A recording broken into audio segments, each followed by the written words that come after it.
লাখ লাখ ভক্তের উপস্থিতিতে অনুষ্ঠিত হচ্ছে সাধু সন্ন্যাসী ও পুণ্যার্থীদের মিলন মেলা।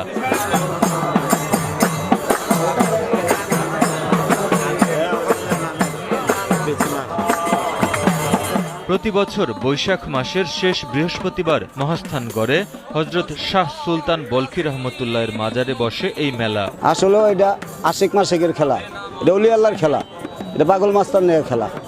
এখানে কোনো বন্ধ খেলা না।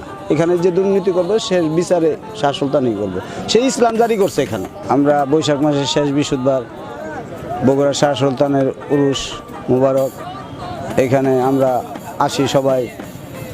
সব পাগলরা আসে, দেশ দূরান্ত থেকে অনেক পাগল ভক্তরা আসে, আমরা তাদের দেখতে আসি। ভাই তরিকার ভাই, আমরা তাদের সাথে একসাথে মিশতে যেতে পারি, এর জন্য আমরা আসা।